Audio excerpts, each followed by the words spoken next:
Olá, tudo bem?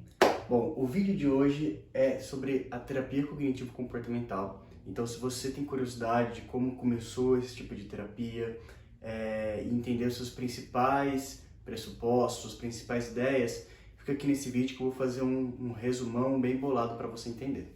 Tá legal? Bom, então vamos começar. TCC, né, é uma abreviação de terapia cognitivo-comportamental, que hoje em dia é uma das principais terapias psicológicas, né, indicadas no mundo e sendo considerada a mais indicada pela OMS. E por que isso? Principalmente porque dentre os métodos, os tipos de terapias da psicologia, a TCC é a única que é realmente embasada em evidência científica, entende? Porque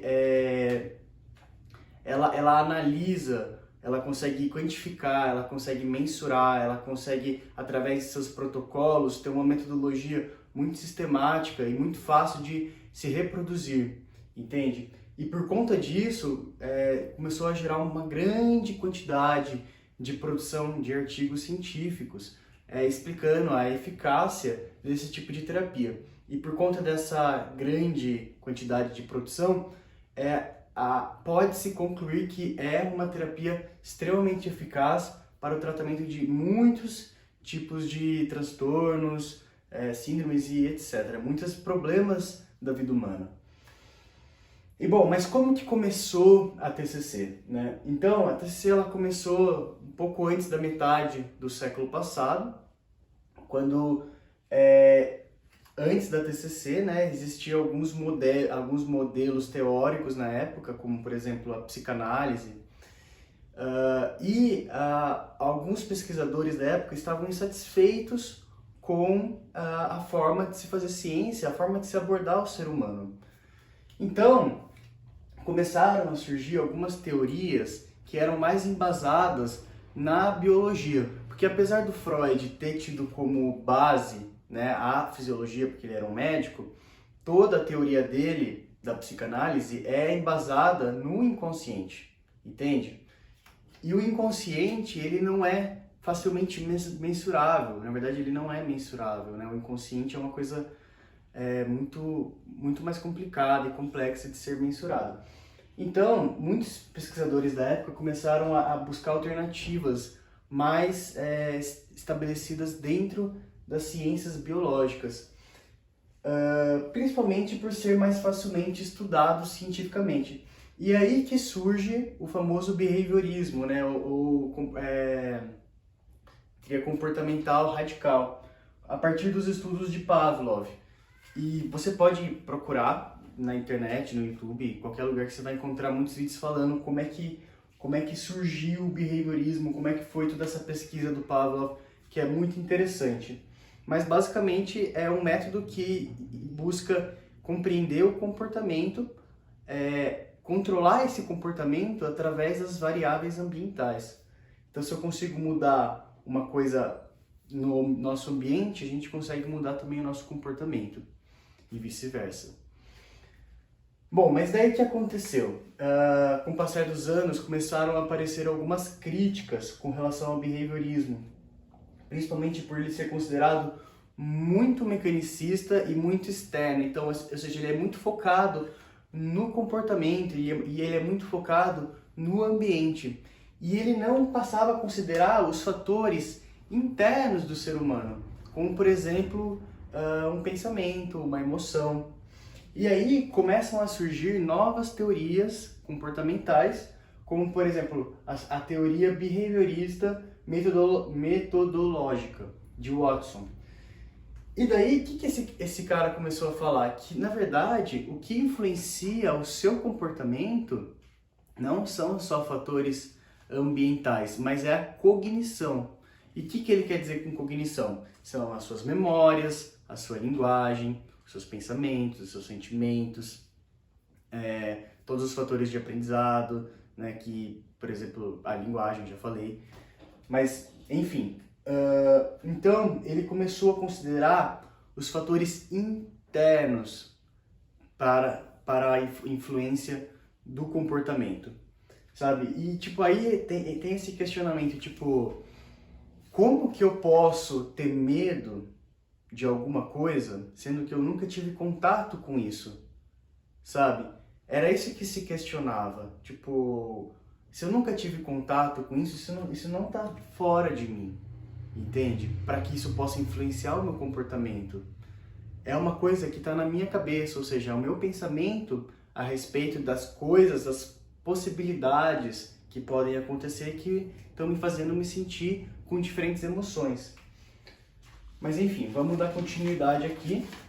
Então, a partir do behaviorismo metodológico, começou a se aparecer os gatilhos, começou a abrir portas para o que a gente chama das teorias cognitivas, que são a base, assim, junto com a comportamental, para a teoria cognitivo-comportamental, para a TCC e todas as outras variantes, né? Porque é um leque, começou a se abrir um leque muito grande, assim. E quem foram os principais pesquisadores, né? Foi o Albert Ellis e o Aaron Beck.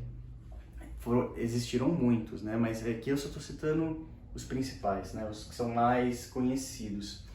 E ambos eram psicanalistas, se formaram como psicanalistas e acreditavam que a psicanálise era a solução. Mas como muitos outros pesquisadores, começaram a ver que talvez não.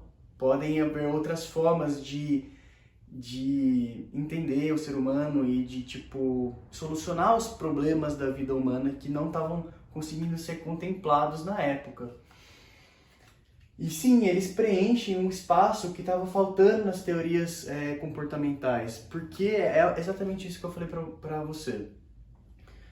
Como que eu posso ter um comportamento de evitar ir num lugar ou de ter medo de alguma coisa e tudo mais, se eu nunca tive contato com isso que eu quero evitar, com isso que eu tenho medo? Entende? Então,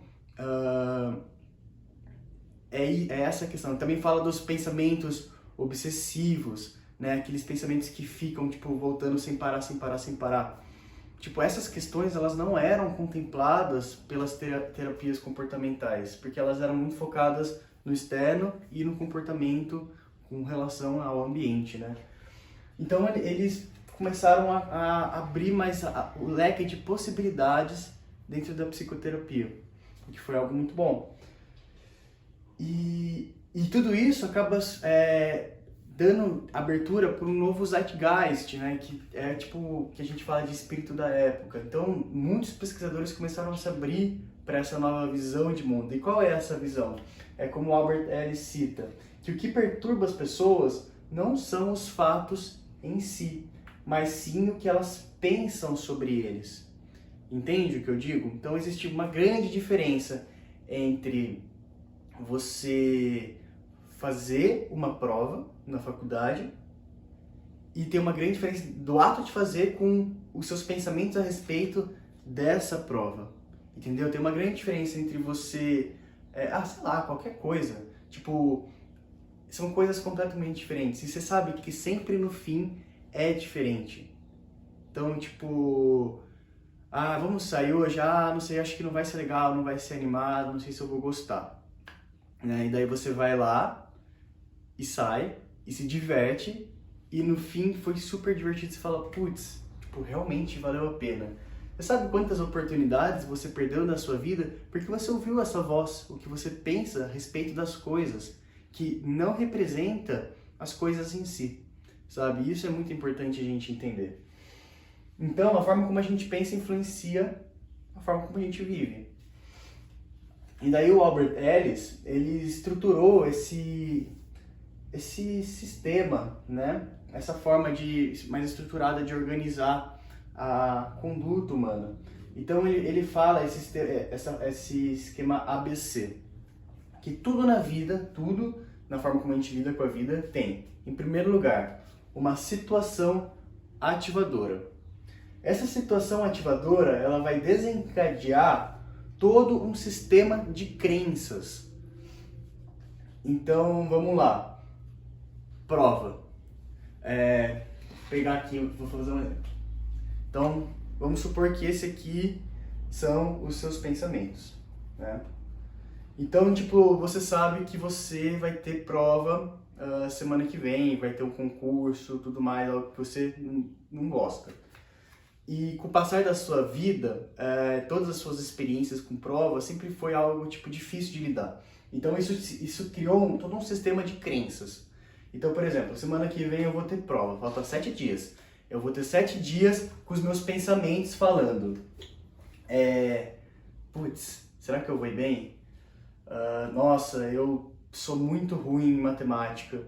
Nossa, eu nunca vou bem em provas de concurso público.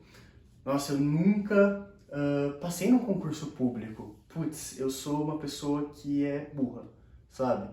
Então, a prova, que é o sistema, a situação ativadora, ativou todo um sistema de crenças, né?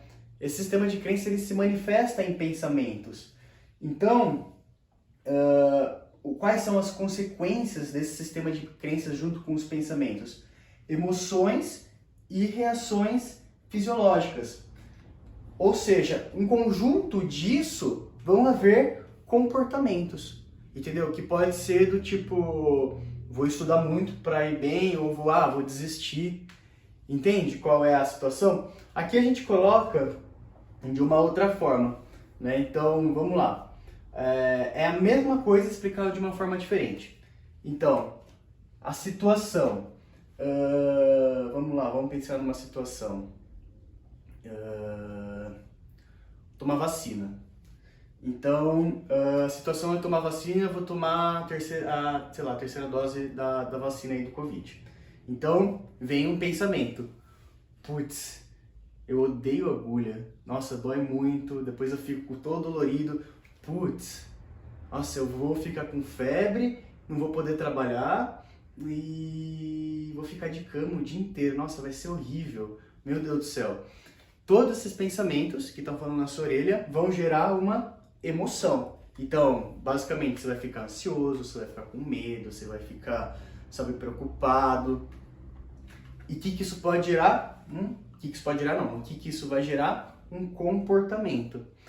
E esse comportamento pode ser do tipo assim, eu vou postergar, eu não vou tomar vacina semana que vem porque eu não quero, vai que dá reação. Não quero. Ou pode ser um comportamento de tipo, essa emoção de ansiedade, você não quer pensar sobre isso, vai lá na cozinha e come. Ou você vai lá, acende um cigarro, entende? Esses comportamentos compensatórios aí que muitas vezes não são saudáveis. E tem um outro detalhe aqui a respeito, tipo, desses pensamentos, dessas emoções ou desse sistema de crenças, é que, tipo, da onde eles vêm, sabe? Da onde eles são formados. Isso a gente vai falar melhor daqui a pouco, mas, tipo, a gente tem que considerar o ser humano como uma coisa muito ampla. Então, esse sistema de crenças de que eu não vou bem na prova, ele tem como origem várias coisas, como, por exemplo, as suas questões de grana, entende? Tipo, poxa, você não nasceu numa condição financeira muito boa, então você nunca teve uma formação escolar muito boa. Ou uma questão genética, sabe? Ou uma questão ambiental. Tipo, tem muitas questões que podem estar envolvidas na formação da sua crença. A sua história, por exemplo, tá? Mas esse é só um parênteses. Bom, vamos dar continuidade então aqui. Bom, qual que é o objetivo das terapias cognitivas comportamentais? Como foi dito anteriormente, o problema nunca são as coisas em si. O problema é a forma como a gente pensa sobre as coisas. Então, o psicólogo ele tem que ajudar o paciente a olhar de uma forma diferente para essas coisas, a ajudar a mudar a percepção. E aqui a gente vai trabalhar algumas coisas, como por exemplo, as distorções cognitivas. E o que é isso? É tipo assim, você tem um pensamento que não é coerente, ele não é coerente com a verdade, com a realidade. Tá distorcido, é um pensamento distorcido. Então, tipo, você tá conversando com a pessoa e a pessoa tá olhando pra você e ela faz um tipo de expressão. Daí você olha pra essa expressão e, tipo, compreende de uma forma errada aquilo. Você fala assim, nossa, será que essa pessoa tá achando que eu sou chato? Ou, tipo, nossa, será que eu tô com um pedaço de alface entre os dentes? Tipo, é um pensamento que tá distorcendo a realidade. E por conta disso você começa a ficar meio, tipo, estranho nessa conversa, achando que você tá com alguma coisa entre os dentes, ou, tipo, se sentindo com uma baixa autoestima, porque você interpretou de uma forma errada só uma expressão da pessoa, sabe? Ou, por exemplo, vai ajudar a trabalhar, vai te ajudar a trabalhar questões de rigidez e inflexibilidade. Então, tipo assim, eu tô lá trabalhando e daí eu falo assim, venho pensando, putz, ferrou, se eu não terminar até meio-dia em ponto, até meio-dia e 5 eu não chego onde eu tenho que chegar, não vou conseguir almoçar, então eu preciso ser muito rápido e terminar isso logo, sabe? Então, é uma rigidez, é uma inflexibilidade com relação ao horário que atrapalha no seu trabalho, atrapalha os seus relacionamentos, e tudo por conta de um pensamento, né, de tipo de inflexibilidade, né? E essas rigidez e inflexibilidade se aplicam de tantas formas, e o terapeuta também vai ter que te ajudar a olhar isso de uma forma diferente. Verdades absolutas, sei lá, tipo, o mundo é um lugar, tipo, o mundo é um lugar cruel, sabe? Nossa, olha essas pessoas, tipo, homem não presta, nenhum homem presta, sabe? E isso também entra em casos de, tipo, generalização. Nenhum homem presta. E não presta mesmo, é uma verdade, sabe? Mas será que isso é verdade? Será que nenhum homem presta? Ou será que os homens que você conheceu não foram, não foram bacanas com você? Mas que talvez lá na frente você conheça outras pessoas muito bacanas. Então, essas distorções, essas formas de pensamento, elas sempre são a origem, elas sempre não, mas elas podem servir de origem às psicopatologias, tá bom? Então, vamos agora falar da estrutura organizacional dos pensamentos. Então, os pensamentos, eles são organizados de diferentes níveis. Então, para parecer um pensamentozinho de tipo qualquer coisa a respeito de relacionamentos, assim, que te deixa incomodado, lá no fundo tem uma crença, entende? Então, a gente estrutura isso em 3 níveis. Crenças nucleares, crenças subjacentes, né, ou pressupostos e regras, e por último, os pensamentos automáticos. E eu vou falar a respeito do que é cada um. Bom, primeiro vamos falar sobre as crenças nucleares. As crenças nucleares é aquele conjunto de percepções, ideias que você tem a respeito de si mesma que foram construídos desde as suas primeiras experiências na vida. E essas crenças, a gente não enxerga elas muitas vezes. Elas estão bem lá no fundinho, e elas nem falam, nem sussurram da mesma forma que um pensamento. Na verdade, elas dão a forma para o pensamento. Então, vamos entrar na ideia das provas. Se você, desde criancinha, ao fazer as lições de casa, sempre, tipo, foi mal nas provas e nas provas de matemática ou de tal outra coisa, e as pessoas sempre te reprovaram, a professora sempre te colocou para baixo, você pode ter colocado uma crença nuclear de que você é uma pessoa burra, entende? Tipo, nossa, eu sou burro, eu não sirvo para estudar, sabe? O que acontece? E tipo, o que acontece? Essas crenças, elas estão sempre dando forma para os pensamentos, elas nos influenciam diretamente, muitas vezes, até o final da vida, sabe? E se a gente não mexer nessas crenças, a gente não vai conseguir estruturar de uma forma sustentável os pensamentos que muitas vezes nos colocam para baixo, porque a gente mexe no pensamento, mas do que está vindo esse pensamento? Muitas vezes é uma crença que você não está enxergando.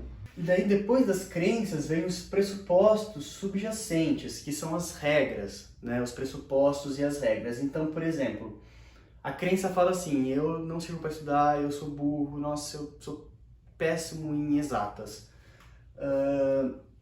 Um pressuposto subjacente ou uma regra vai ser tipo uma regra ou uma norma que, tipo, basicamente assim, eu preciso estudar muito para ir bem nessa prova. E se eu não rezar um Pai Nosso antes de eu fazer essa prova, eu não sei se vai dar certo, entende? Então, isso vai dando forma, vai tomando a superfície, isso vai influenciando a forma como a gente pensa e a forma como a gente age. Para que no final isso se borbulhe, né? Chegue na superfície através de pensamentos automáticos, relacionados a tipo, vai dar ruim, não vou ir bem, preciso fazer tal coisa. É a superfície, são os pensamentos que a gente enxerga. Só que esses pensamentos que a gente enxerga, eles têm como, na profundidade, as regras, as normas e as crenças. Entende? Então, a gente tem que saber identificar essas três coisas na hora da gente mudar a nossa relação com a nossa mente. Tá? Porque às vezes, igual eu falei, a gente muda o nosso pensamento, mas a gente não muda a nossa crença. Isso não é sustentável. Sabe? Se a gente começar sempre com as crenças, mudando a percepção de quem a gente é, os pensamentos eles acabam se expressando de uma outra forma, porque você está mexendo na base. E por último, o que eu queria colocar aqui é que, tipo, todos esses conjuntos de cognições, pensamentos, emoções e tudo mais, eles sempre são direcionados para três coisas na vida. As crenças, os pensamentos, pressupostos, eles podem ser direcionados a respeito de você mesma, pode ser direcionado a respeito do outro ou do mundo, ou a respeito do futuro. Ou a respeito, tipo, das três coisas juntas. E a gente precisa identificar em qual é a direção que a gente está dando para as coisas, para que a gente possa trabalhar melhor, com mais precisão, cada aspecto das coisas. Tá bom? Então, a última página, eu só coloquei uma citação aqui. Para TCC, tudo é como uma lente. A forma como você vê influencia a forma como você lida, tá? Então tipo a forma, os seus olhos com relação às coisas influencia completamente a sua relação com elas. Então, tipo assim, peguei aqui para dar um exemplo. Tá aqui a sua mente, né? Seu ego, a sua identidade. E daí você enxerga as coisas através dessa ótica. Daí você chega pro terapeuta, o terapeuta fala assim, olha, na verdade as coisas não precisam ser bem assim. Daí ele tira esse óculos e fala assim, as coisas elas podem ser dessa forma. Daí ele coloca óculos diferentes. Daí ele fala assim, nossa, tipo, como eu tô vendo as coisas de forma diferente. Tipo, aquilo que eu acreditava tão fielmente que era verdade, não é tão verdade assim. Porque era só um pensamento. E o pensamento ele não traduz a realidade em si. Tá? Ele tenta explicar, ele tenta entender, mas ele não explica a realidade em sua totalidade, porque ela tem muitas facetas, tá bom? Então, tem infinitos óculos que você pode colocar, infinitas lentes nos seus pensamentos, tá bom? Então, eu espero que você tenha gostado. Foi uma aula um pouco longa, mas eu acredito que muito importante, porque é uma teoria bastante ampla, sabe? E que se diverge em muitos caminhos. Então é importante a gente falar bem estruturadinho cada um desses fatores. Falou? Muito obrigado e até o próximo. Tchau, tchau.